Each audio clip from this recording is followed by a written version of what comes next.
then Legally Blonde is next to her, so if you hear her singing, and it kind of like adds some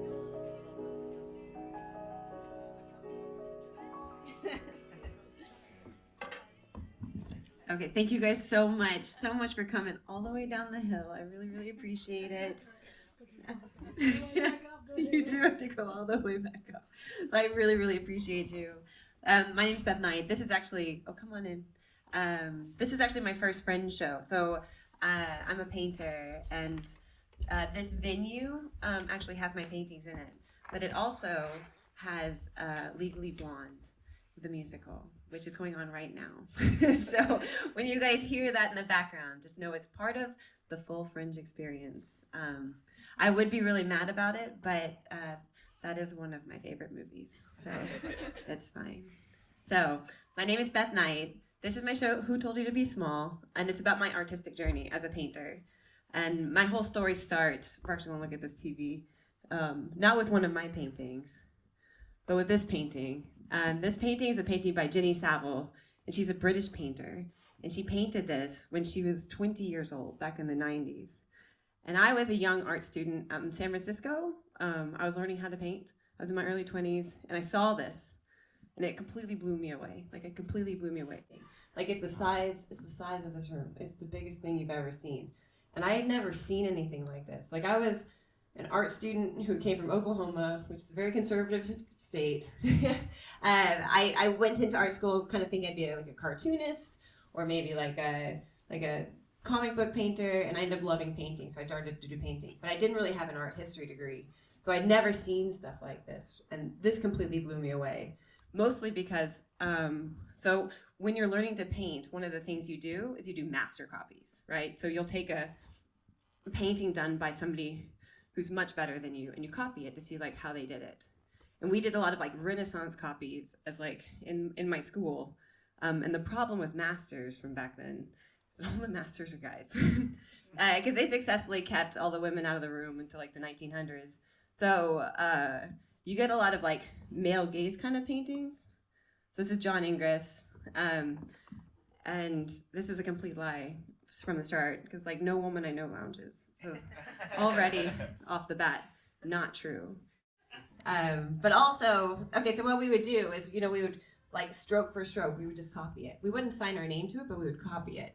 And it was a way to learn like anatomy. It's a way to learn composition, color theory. Like you're just learning from somebody better than you by copying what they did. So we would copy. This is Monet. First off, very racist painting. Like he purposely put the black woman against the black background so she would just disappear. Like these are like deeply objectified women in these paintings, which is what you got when all the masters were men. And a really good way to be a master is just keep everybody else out of the room, if you guys want to. So we were learning to paint this, and I hated painting stuff like this. Even when it was like a bigger painter, or bigger like subject, like Rubens, he did bigger bodies, like bigger voluptuous women, but still like for the male gaze, right? They're literally pinching her, like a piece of meat. When we'd have class, we would like watch our teachers paint. So this is one of my teachers. So this is Zhao Mingwu, and he's a Chinese painter, and we were studying with him. And I was actually like in the room when he painted this painting. And this is an incredible painting. But when I was there, because the model was, we were all like, what you do is he would paint, and we would kind of paint next to him, like to like kind of copy his work. You see what he did. We'd like also do it ourselves. The model didn't look like this. The model was a bigger, older woman. And he took the gesture, he took the skin tones, he did plastic surgery on her, right? And the message was, this is what sells. Like this was his style, this is what sold. And I didn't want to do this. Here's another teacher. They're not gonna see the show, it's fine. This is Mark Tennant, an incredible painter, once again, like his knowledge of form and value is incredible, and he made it like abstract, really beautiful. Color, just an amazing painting, but still like a highly sexualized young woman. This isn't for me, right? This is for a male audience. But I was told again and again, this is what sold. And I love painting people, but I didn't want to paint this. there was a student 2 years above me who, you can see the influence of like the two teachers. Like he's definitely like, he got the message and he ran with it. And he was the one they put on magazine covers and like won awards, and like he sold his stuff for like tens of thousands of dollars. And I wanted to do that too. Like I was a very insecure painter. I was so insecure about my art. I just wanted some kind of validation, right? I knew I liked figurative work, but I didn't want to do this. But I didn't know what else I didn't know how to do figurative work and make money without doing this. And so I was really struggling with it. And the main reason I was struggling with this, so I'm 39 now, and I grew up with this bitch. Like when I was a child, we weren't allowed to eat food, right? Because essentially we were told to be as small as possible. It was like heroin chic, like teeny tiny women. And I was never a teeny tiny woman. I was never like a massive one. It didn't matter what size I was. This is not the size I could ever be. And I did try. I tried so hard. But I'm a more athletic build. I'm a very athletic person. And here was the great athlete of the time. It's Buffy the Vampire Slayer. She was my idol, man. She could like throw a vampire across the room. She could kick butt. And she could do it all without showing a single muscle. And in heels. And you're like, the message was, be super strong, but make sure you look as little as possible, right? Like hide it away, like be tiny. And also have really good hair. So I found this picture, because we just had the Olympics, right? I found this picture from 2002, and I love it. I love it, because it's like you see actual athletes from across the world, right? Look at the diversity of body types of women. And if you added weight to these, you'd get the generic woman across the planet. There's no like one type, but that's what we were putting in the media. And they did actually have some obese people in media at the time. This was like the early 2000s. There they are. So that's Bridget Jones, the obese woman of the time. I don't know if you guys remember this movie, but the running joke was how fat she was, right? Like she was such a fat woman. Like how dare she? And she was constantly trying to lose weight and get her life together, because this is an unacceptable body type. And like as I stand right now, I've got at least 20 pounds on her. And that's not even like, she's not a big person. But we were told again and again, this woman is huge. Like, how dare she? They put her in that costume to show her body off as a joke. And even when they celebrated different body types, like there's Kate Winslet in Titanic. She's the star. They cast her in that role, and we're like, this is a beautiful woman. She was destroyed in the media at the time. Like, I don't know if you guys remember, but she almost quit acting, and she's a great actress. I had a teacher, I was in middle school when that movie came out, and I went to school one day, and the teacher said, how did they get the whale on the boat? And it's just like, as a young girl, you're just like, what do I do with that messaging? And so first I was anorexic, and then when I was 12, and then I was bulimic. So I didn't want to do that kind of art, right? So when I saw this painting, I was like, first, it was bigger than my teacher's stuff. Like, it's the size of this room, right? It's incredibly huge. She did it when she was 20. And again, I didn't have a very robust art history knowledge. So I saw this, and I was like, what a brave person. She was in her 20s. She was even younger than me at the time when she did it. So brave. Like, this is not a sexualized painting. She was painting her insecurities in the biggest way possible and putting it out for the world to see. And it was bigger than my teacher's paintings, and it sold for more money. And I was so empowered. I was so empowered when I saw this. But I went straight to a Mexican restaurant, and I had 5 of those margaritas, which are really good. They're so good. So there's strawberry margaritas. It's a lot of sugar, though, so the hangover is killer. But I was like trying to psych myself up, right? Because I was like, we're going to be like Jenny. We're going to do this. Yeah. But I woke up the next day with my hangover, and I went back to art school, and I completed my master's painting dogs. I painted dogs. I painted a lot of dogs. This is my master's thesis. I had to stand before a panel of people and defend this Dogzilla thesis. I painted some cats. There's some cats, but like a lot of dogs. And like people love them. They're very colorful. They're very fun. I got galleries. I got commission. I mostly did commissions for people. Like people loved my paintings. And I got thousands of dollars from. And if you're an insecure art student, when somebody gives you money for your art, you're just like, what? This is incredible. So I really, really like that. I wasn't doing what I really wanted to do. This kind of started as a joke, and then people kept giving me money, and I just kept doing it because I just loved that people liked my work. I couldn't believe it. More dogs. This one's kind of like in the step towards body positivity. So, and I bet you guys are like, oh my God, I know you from someplace, and that. It is me. I was on the cover of Beowulf magazine 2015. I actually got an award that year. I was Beast of the Bay, best pet artist, 2015. So I was making it. I was an artist. I was living my life as a full-time artist, and I was okay with it I did it for 5 years, and then I was not okay with it. Like 5 years is a long time of just being a hired hand for people, because essentially I was executing their vision and not my own. And I would have loved to do what Jenny did, but Jenny and I are on first name basis, obviously. She has no idea who I am. Like I would love to do what she did, but I thought she was like this touched by God kind of genius, and they got to do art like that, and people like me had to paint dogs because we needed to make money, and that's just how it was. But I got so burned out from doing this because 5 years is a long time. A lot of dogs. And the joke was over. And I was like, if I'm going to sell out, I'm going to sell out better. And I was in San Francisco at the time. And a lot of my friends made a ton of money in tech. And I joined them. So I went to a boot camp. I ended up getting a job in tech. They brought me over to London. I got a work visa and I came over. I didn't really like working in tech, but I really, really like money. Yeah, so that was really fun. But what happened, I was living in London. I'd been here about a year. I moved over here with my dog by myself, living my best life. And then something happened to me, and there's something that happened to all of us, and that was COVID. So COVID happened, and what I had never done in my entire life. I was about 35 at the time. I had never sat with myself for extended periods of time, ever.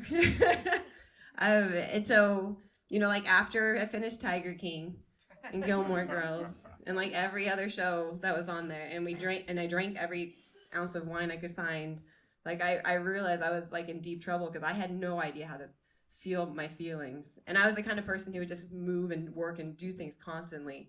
As a way to like handle whatever I was feeling inside, but there's like a backlog of emotions that I just never dealt with, and I was forced to finally face them during COVID, and I had no tools, like no tools on how to do that. So I was in trouble. And I had a really bad thing happen with work, where my manager, he yelled at me. So I was like in a work meeting, and I was on a visa, so everything was like really heightened. So I came into work one day. He was having a bad day. It wasn't anything I had done. And he just screamed at me in front of everybody. And it was really hard for me because of like personal reasons with men yelling at me. But I reported him to my company, and they punished me instead of him. So I never talked to HR. Here's exactly how I remember it. This is exactly what it looked like. He was having a bad day, and he came in and was like, he was like, I'll pick the woman on the team to yell at. It was really traumatic for me because I grew up with with a man who screamed at me, so it was very hard. I went really quiet. when it happened. And it sucks because like this happened, I reported him. They moved me to a much harder team and then put me on a PIP and tried to fire me, which is lovely. But he never got to see this painting, because I never saw him again after that incident. And it sucks because I really wanted to show him. So I made sure to put it on LinkedIn. So I hope he saw it. I made sure to, because nothing pisses off a guy more than saying what they've done in the public. If you take anything from this talk, it's that if they go low, you can go lower. And revenge does feel really good. I don't know who said it doesn't. It feels incredible. But so I was having trouble at work. I was still at my job, but I was really, really struggling. I did a painting of my company too. There's Cloudflare. I call this a flock of cocks. That was my new manager. He like really wants that guy's job. I hope he got it. I will say, like, all the paintings I'm showing you are here today, except for this one, because this one was bought by somebody at the company. so that apparently I'm not alone. So I was having trouble, right? It was COVID. I don't know if you remember. They were like they'd like let us out and they pull us back in. They'd let us out. They pull us back in. I was living alone with my dog, really struggling with that because I couldn't make any plans for my life, and I was a very like planning kind of forward focused person, and I just couldn't. I had to sit with myself, and I deeply didn't like myself, and I didn't realize that until I had to sit with myself. And then like the worst thing happened of all things, and that's that my dog passed away.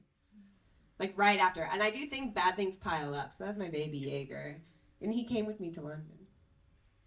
So really hard time. And I lost it. I did. And I had like big crying breakdowns. And one of the things I remember was that painting that Jenny did. And I was like, she had used her art as a way to deal with like her deep body shame. But she was brilliant as a 20-year-old to know how to do that. And so for the first time I thought, well, I have nothing to lose. But also, what if I use my art to explore what's going on inside of me as opposed to like a means of validation, right? Like the dog paintings I was doing was like, I hope people like me. I hope they give me money. Now I was like, what if I really tried to explore these deep feelings that I don't understand? So I took a crying photo, and I painted it. That's my crying painting. Somebody said I looked like Andrew Lloyd Webber. Which is, who is a great artist. So, I put the laughing emoji because that I would put that like I would tell people all the time that I was fine, like everything's okay, and I was fine, and it would be whatever. I would just discredit my own feelings and just play it down to people. And a lot of I noticed my friends do that with text. They put the laughing emoji after a really like sad sentence to like say like, but it's fine, and you're like, it's not fine. Like. So I wanted like a nod to that. But I loved this painting. I loved like the grotesqueness of it. It was the first time I had looked at my face without like just looking for flaws in it. Because it was so broken. Like I didn't even know my face could contort like that. So I love this painting. But I was afraid to show the world this because my Instagram, my social media was about how happy and amazing my life was, right? Like I do really cool dog paintings, and I worked in tech, and I worked out a lot, so I was like, I'm so successful. I deeply need a hug, but I'm so successful. So to show this would be like, I want to tell everybody that I'm not okay. Like publicly make the statement that I'm not okay. And I wanted to do that, but I wasn't ready to like, there are all these cute guys that I liked on Instagram, they were going to see it. I was going to ruin that persona, but I love this painting, I wanted to show it. So I finally got the courage. I posted on Instagram. I deleted the app. I waited a week. And I re-downloaded the app. And I had so many good comments from people like, oh my God, I feel this too. This really resonates with me. And I've painted so many paintings before, but nobody had ever said my stuff resonates with them. Like, and as an artist, you're like, oh, that feels good. Like, I've touched a chord. Like, it's not just that you think that I made you happy or made you smile. Like, we've really connected as a human through something I've made. Like, you understand my experience. So I loved that. And I wanted to, like, have a bigger audience. And so I wanted to share it, like, on Facebook. Because Instagram is where your friends are. And Facebook is where every random-ass person you've run into for, like, 2 decades is collected. Like, the secret Trump voters that are your family members. And mostly it was where my mother is. And as any good daughter should be, I'm afraid of my mother. But it's not that I'm afraid to show her that I'm ever sad or angry or whatever, because I want to never make her feel anything bad. Like I want to protect her feelings. And I did that my whole life at my own expense. And so putting this on Facebook would mean I'd be coming out as an emotional person to my mother. But I wanted to do it, so I did it. I deleted the app. And I'm aware this is a website. Waited a week, And when I opened it again, my mom had written on it, "Nobody wants to see their daughter this way." Which in turn, like, I thought she was gonna be like, "You're dead to me." I thought it was gonna be like, "You're ashamed of the family, never come home." And you're like, "I don't come home that often anyway." But it wasn't that bad. It wasn't that bad. And she actually told me years later that this was her favorite painting because it really made her feel something. And I was like, "Dear God, we're bad at communicating." So I love this, and I love the reaction that I had gotten. And I wanted to do more, because if I could like use this, because I was starting to learn how to feel my feelings. I had therapists too at the same time, so it was kind of like twofold. So I was starting to learn how to feel my feelings and sit with myself, and I was like, well, if that worked for this, what else could I tackle in my life using my art? Because I didn't have the pressure of having to sell a painting, right? So I could just paint. I didn't have to be like, oh, who's the audience I'm painting this for? I became the audience for my art. And so I wanted to do what Jenny did. I wanted to like tackle my body dysmorphia and like the over-exercising and everything that I'd been using to control my life. So my next painting was this one, because I was the kind of person who would wake up every day and I would weigh myself, because if the number was high, I was a bad person. And if the number was low, I was a good person. But not that good, because it could always be lower. It could always be a better number. And essentially what under the hood was that I was feeling a lot of feelings that I didn't know how to like handle, right? Like I just didn't know how to process anger and sadness. I just didn't know how to feel it. So that's why I did the background that way, kind of like the chaos I was feeling inside. And then I essentially was treating my body like a machine, right? And if I could just make it perfect, then everything would be happy and we could live happily ever after, which is a very American way of living. And bodies don't work that way, right? Like it wasn't like I could make a perfect body and never have to experience the human condition. But gosh, I tried. And I wanted to capture that. And it was the first time I've been naked publicly. And when I posted this, I had so many women reach out and be like, oh yeah, I do that. I do that. Oh, I for sure do that. And I posted this on Facebook and my mom unfriended me. It's fine. It's better for our relationship. But it really was helping. It was for the first time I was looking at my body, not with like a lens of judgment, but like as like a neutral lens of just like, what do I actually look like? Like what do, because before I'd look in the mirror and be like, everything's wrong. This is all wrong. Everything needs to be fixed. And now I was like, what do I really, like what has been for me? Like I've never studied myself. So if we go back to, this is Jeremy's painting, and this is what a man thinks boobs look like. Which is really fun. You're like, yes, for that body fat, that's exactly what they look like, sir. You nailed it. But I wanted to paint boobs, so there's one. But like, boobs are ridiculous. They're just big balls of fat on our body. We put them on such a pedestal and like make them really sexualized, and they're so goofy. And it was kind of, this is poking fun at that, but also just finally like looking at myself from different angles, not from like, oh, how sexy can I be, but just what is actually, who am I? It was the first time I'd actually like tried to meet myself using my art. And it was really, really therapeutic. I put my face like that because I have a niece, and whenever she would call me, she'd have clothes on. But she would squish her face up like that. She would play in her body. And I had lost playing in my body a long time ago. She still had it because she was really young. But she was goofy and fun. And I wanted to be goofy and fun in my painting. And it was looking at my face from a different angle. So I wasn't moving from like hating my body to loving my body. I'd moved from hating my body to being neutral about it. Which is way better. Like if we're just taking our foot off the gas, right? Because I would spend every minute of the day just thinking about like what I would eat for dinner and what have I already eaten, and like it was nonstop. The noise in my head was nonstop about what I needed to fix about myself, and that was turning off, and just turning it off was amazing. It was so liberating. So I wanted to do more. This one, I was going after my body dysmorphia because I thought I was like this massive person. Like my whole life, I thought I was huge.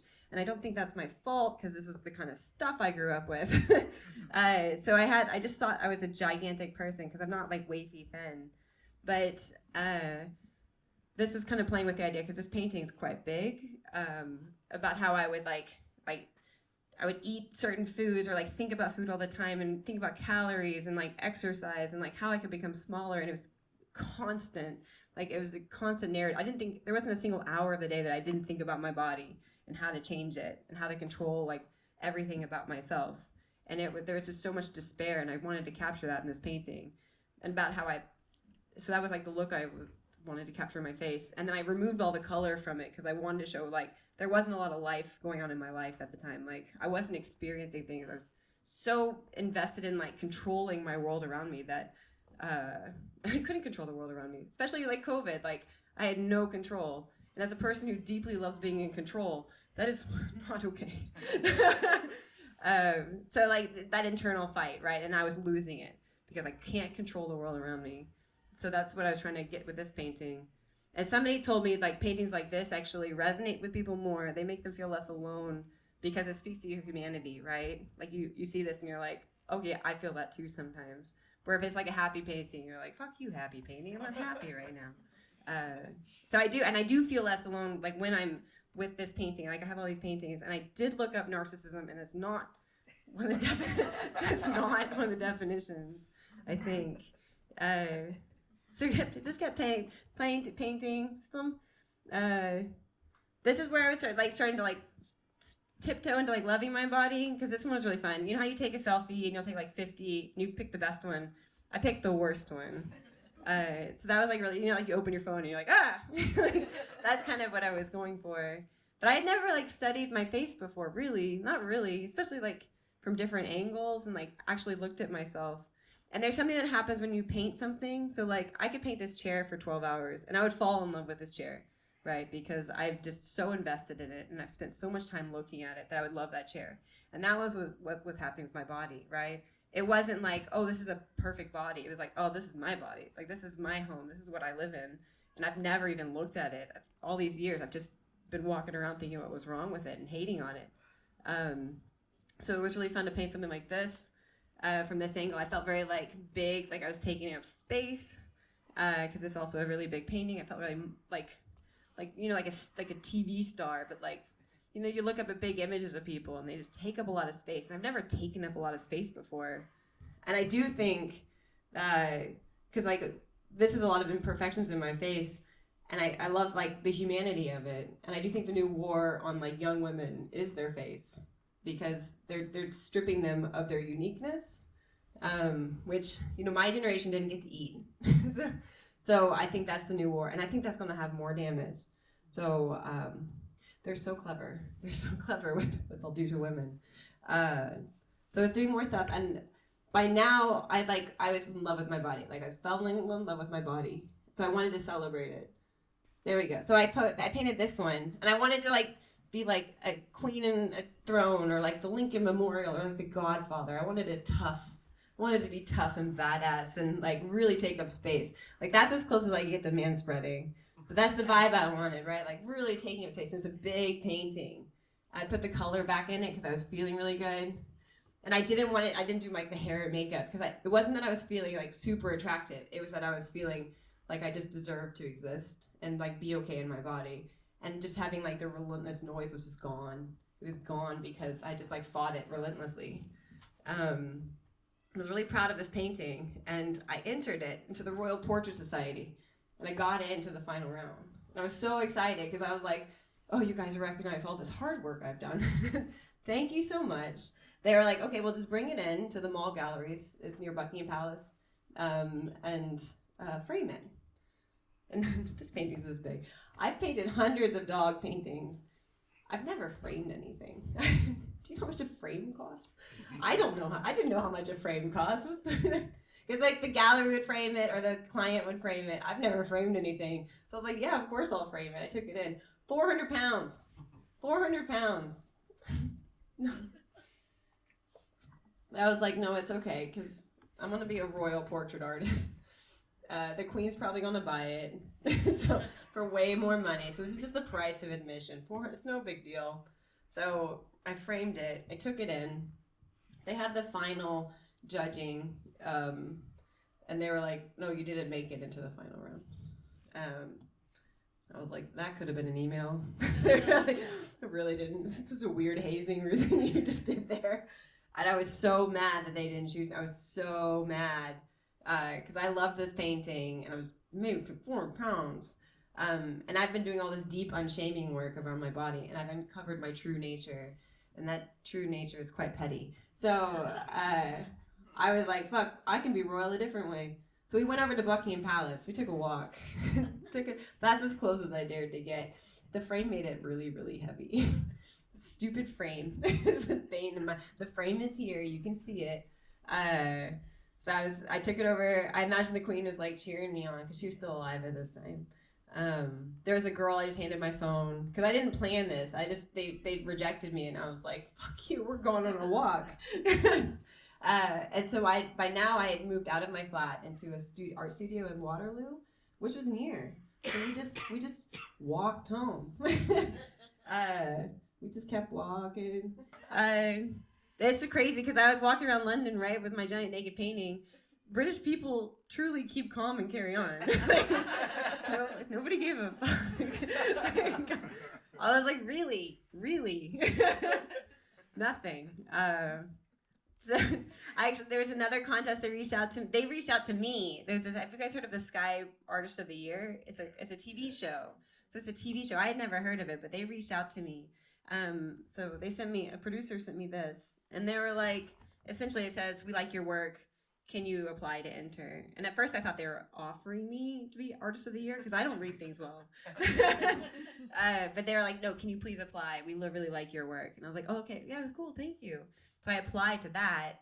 And you pay like, every time you do this, it's like 30 or 40 pounds. It's such a racket. It's such a, like, they just take advantage of artists who clearly are the moneyed people. Anyway, but I was like, I'm excited to be Artist of the Year and also meet famous people. That'd be fun. Love famous people. Because you paint them. So I applied, and they rejected me. I was like, am I on a list somewhere of people you fuck with? This is not cool, man. But I was getting rejected, and what I was realizing was like being chosen for your art. Not only is hard, but it's like soul sucking, and it's like completely arbitrary, and it's not. I didn't like it. To frame things. So I was thinking about people who just put their work out there, right? I was thinking about people. So there's Banksy, right? So Banksy just puts his work out there, right? Just does graffiti and runs away. Nobody knows who he is, and he sells his stuff for so much money. Like, this sold for 24 million pounds. Did you guys hear about this? Done. So this painting was in the frame. It was an auction called Sotheby's, and it was in the frame. I look at frames a lot now. The gavel went down, 24 million pounds, and it started to shred. And it was a commentary on the overpriced art world that I dearly would love to be a part of. And like how stupid it is and like how ridiculous. But this auction, something else happened at this auction. And so Banksy had his stunt and it completely overshadowed this other thing. And that was that the highest selling painting by a living female artist was sold that same day. Completely overshadowed by it. And that painting was this one. So Banksy and I have beef. It's not nice. It's not. He could have picked a different auction. But that aside, I wanted to do what Banksy did. I just wanted to put my art out there because I was like, I'm not being chosen. I don't want to wait to be chosen. I really like the art I've made. Like, what's a different thing I could do to just put my art out there? And I thought of the London Underground, right? Because you can just print it and put it up. So I called them and I asked how much it was going to be. And they gave me a number, and it was a big number, but like, let's be fair, I'm probably not going to get married. So and people spend a lot on weddings, so why can't I spend on celebrating my art? So it wasn't that, I was in tech, okay? So I sent them the picture of me in the chair, and they wrote back that that's aggressively naked. And I was like, that's fair. That's fair. So I sent them other paintings, and I edited them a little bit. And I was able to run my ads in the London Underground with my paintings. They took my boob out entirely. It was incredible. It was like a direct nod to like young me looking at Jenny's painting all those years ago. Like, I did it. I also got my painting up there. And you know what's better than being chosen? Just make people fucking look at it. Like, it feels so good. You like try to look away. Good luck. Because they'd have like the crowded platforms. This is Bank, Bond, and Waterloo on the Northern and Jubilee lines for 2 weeks. They had to look at it. It felt so good. I did this. We had like a little photo shoot with my friends. Every tube coming by was reporting me as a suicide. So don't jump. don't jump. It was really fun, and it pointed to there's an event. It just goes to my art studio. We had drinks, and people came. People came. We had like my paintings up. It wasn't a big event. Didn't charge anything. It was just really fun celebration of my work and like everything I had gone through in COVID, and I loved it. And I loved like what I was doing with my work. And I also I picked Waterloo because it was right by my company's headquarters. So I made my coworkers look at my naked paintings, and that felt really good too. So I was feeling really good about my work. I was feeling good in my body. We were out of lockdown. I had my painting studio, and I wanted to do more stuff. I wanted to like explore more things because I still didn't need to sell stuff. Actually, so my sister, she's a little religious, and she was like, "You're putting porn in the underground." And I was like, "Porn makes money. This is literally the opposite. This is the worst porn you've ever seen." So I didn't have to make money from my art, right? So I was just exploring. I wanted to explore more. And so besides wanting to be attractive to everybody at all times, I wanted nobody to ever be mad at me and like me all the time, which is highly I was a people pleaser. So my next painting kind of like dealt with like me learning boundaries. So like when I would say no, I learned how to say no to people, where it's like, no, that makes me uncomfortable. No, I don't want to do that. Please stop screaming at me.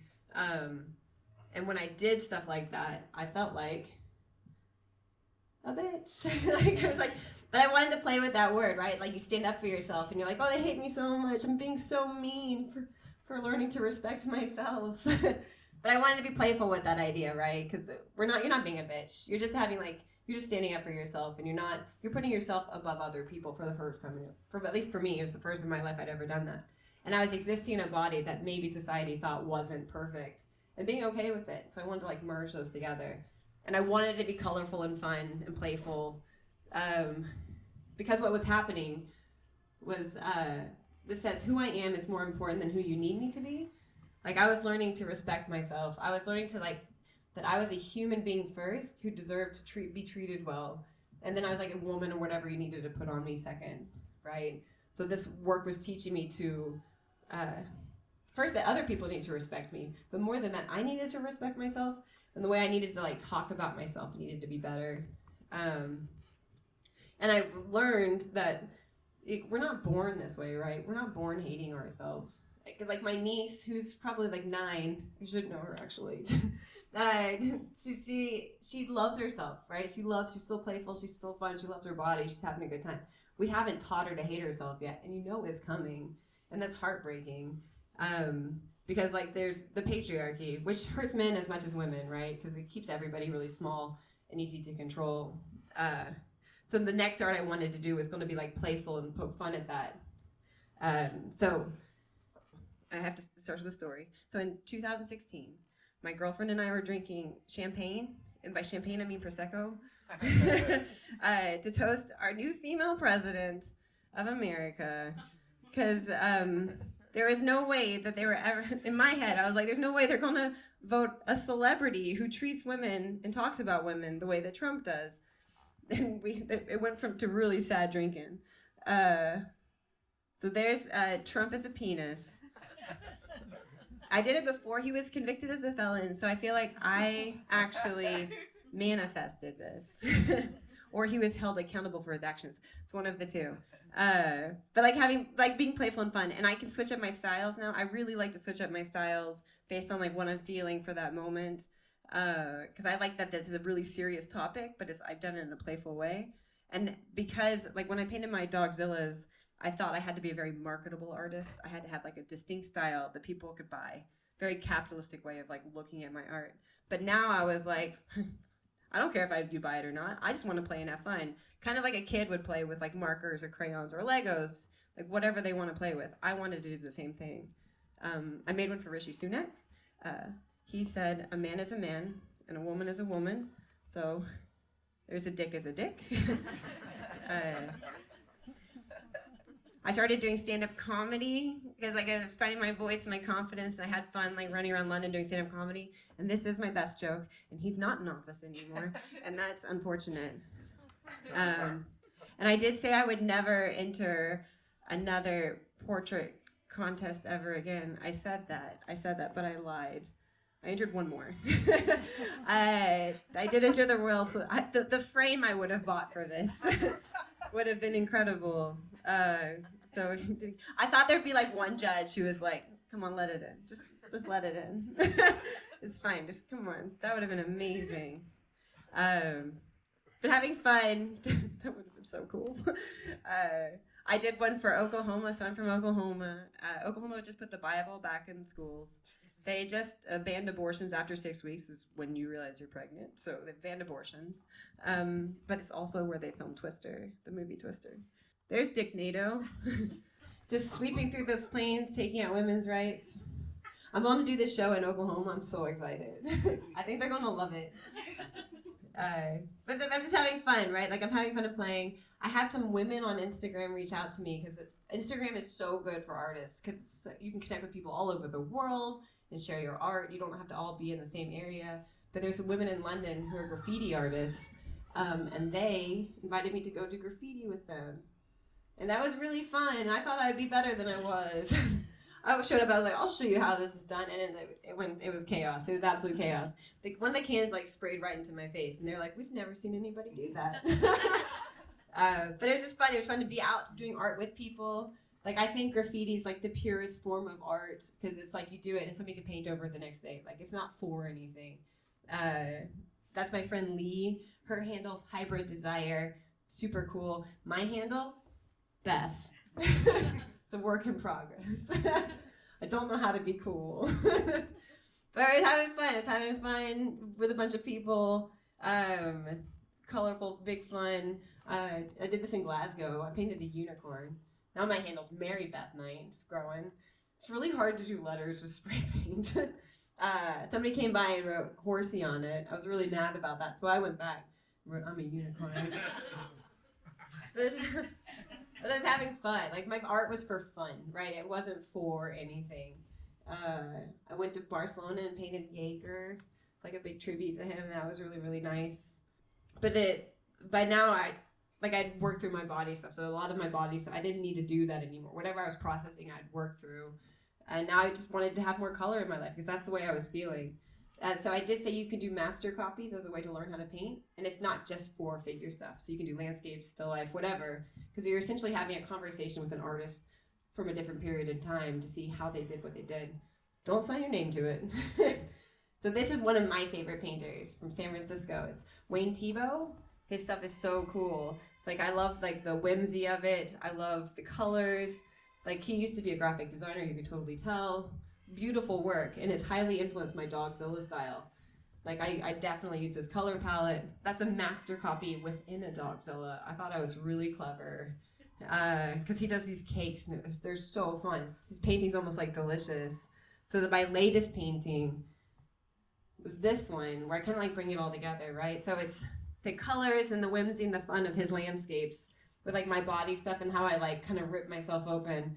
But I wanted a nod to the darkness inside of me, where I had always deeply shamed myself about all of that because I thought I was broken inside. Like I thought I wasn't enough. I thought there was something deeply wrong with me. But really, I was just a regular human who didn't know what to like explore. Like I was scared by what was inside of me, and I didn't understand it, and I wasn't taking the steps to know myself. And once I took those steps to know myself, my art got really good. And the very thing I was like shaming myself was like the best thing about me, because we're very like complex, dynamic people, and we've got so many cool things rattling around inside of us. But if you like shame it, like you don't get all the goodness. If you keep it like one note happy, you get Dogzillas, which are great, but there's so much beauty, like if you look inside yourself. So all of this was possible because I saw this painting. I saw a woman be brave a long time ago. And I did see her be brave, and I was like, I will also be brave now too. No, I drank a lot of alcohol in between. A lot of alcohol. Girl loves a margarita.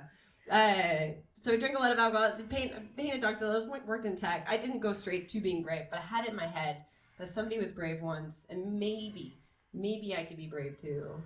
And it did take the world shutting down to unlock that bravery. But I would hope that my work I would hope that people would see my work and also think, okay, maybe I can be brave too. Maybe I can like challenge all those voices in my head, because we are told relentlessly to be smaller versions of ourselves, and it's nonstop, and you do have to aggressively fight it. And for a while, I was shaming myself that I was painting my naked body, and she painted her naked body. She had already done it. Like, I was just a copycat. But you have centuries of men just painting women, but you don't have centuries of women painting women. And so I think you could have 1 million women painting themselves, and it wouldn't be enough.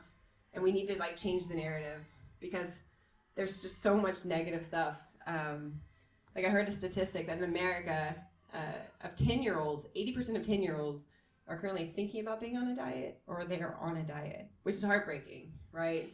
Because it's like, I think it's the job of like my generation to like stop that and protect them. And I'm hoping that my work like does that, right? Like that, it might be a drop in the bucket, but at least it's like in that direction, because it's like a war on people's minds. So I will say, all of the paintings are here. They are all here, except for the Dick Cloud one. And you can go see them in 40 minutes if you want to. Thank you so much for coming to my show. I really, really appreciate it. I've been Beth Knight.